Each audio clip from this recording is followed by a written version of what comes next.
সরকার দল হিসেবে বিএনপি তাদের শুরুটা করেছে জুলাই সনদ ভঙ্গের মধ্য দিয়ে। বাংলাদেশের মানুষের কাছে বিএনপি কিন্তু ভালো বার্তা দিল না। আজকে স্পিকার এবং ডেপুটি স্পিকারকে শপথ পড়িয়েছেন ফ্যাসিস্ট সরকারের রাষ্ট্রপতি। আবার তারা ওই পূর্বের যে স্বৈরাচারীর যে লেজ, সেই লেজ টেনে ধরে তারা এই সরকারের কার্যক্রম শুরু করলো। আজকে ত্রয়োদশ জাতীয় সংসদ এর প্রথম অধিবেশন আমরা দেখলাম এবং আমরা প্রথমে এটা ধন্যবাদ জানাতে চাই, কারণ আমরা এর মধ্য দিয়ে বাংলাদেশের গণতান্ত্রিক উত্তরণের পথে যেতে চাই। এই জন্য নির্বাচন নিয়ে আমাদের প্রশ্ন থাকার পরেও বিরোধী দল হিসেবে আমাদের 11 দলীয় জোট সংসদে অংশগ্রহণ করেছে। আমরা এই জায়গায় বাংলাদেশের গণতান্ত্রিক উত্তরণে সর্বোচ্চ সহযোগিতাও করতে চাই। কিন্তু আজকে যখন সরকার দল হিসেবে বিএনপি তাদের শুরুটা করেছে জুলাই সনদ ভঙ্গের মধ্য দিয়ে, এটা আগামীতে বাংলাদেশের মানুষের কাছে বিএনপি কিন্তু ভালো বার্তা দিল না। জুলাই সনদ বাস্তবায়ন অনুযায়ী সংসদের স্পিকার সরকারি দল থেকে হলেও ডেপুটি স্পিকার কিন্তু বিরোধী দল থেকে হওয়ার কথা ছিল। কিন্তু আমরা আজকে দেখলাম যে ডেপুটি স্পিকার দেওয়া হয়েছে ব্যারিস্টার কায়সার কামালকে, যিনি বিএনপি সমর্থিত একজন এমপি।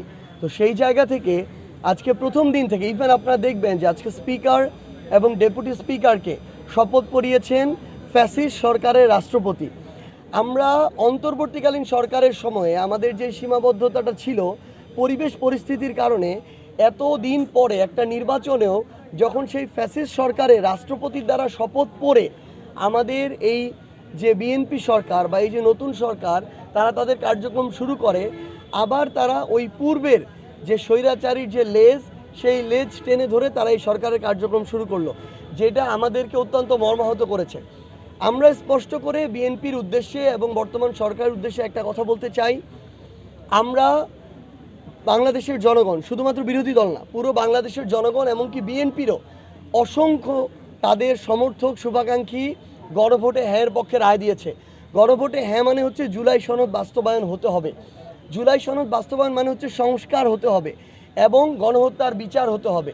এই কাজগুলোকে উপেক্ষা করে বিএনপি এবং এই সরকার যদি মনে করে তারা এই বাংলাদেশে জনগণের বিপক্ষে গিয়ে রাজনীতি করে তারা টিকে থাকতে পারবে, এই সরকারকে টিকিয়ে রাখতে পারবে, সংসদ স্বাভাবিকভাবে ফাংশন করবে, এটা কখনোই সম্ভব নয়।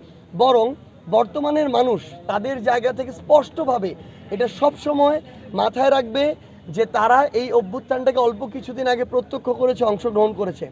কেউ যদি কোনো একটা দল যদি তাদের দলীয় স্বার্থ বাস্তবায়ন করতে চায়, আবার ক্ষমতার মোহে ডুবে স্বৈরাচারের পথে হাঁটতে চায়, তাহলে বাংলাদেশের জনগণ এবং আমরা বিরোধী দল একসাথে ঐক্যবদ্ধভাবে তাদেরকে প্রতিরোধ করব।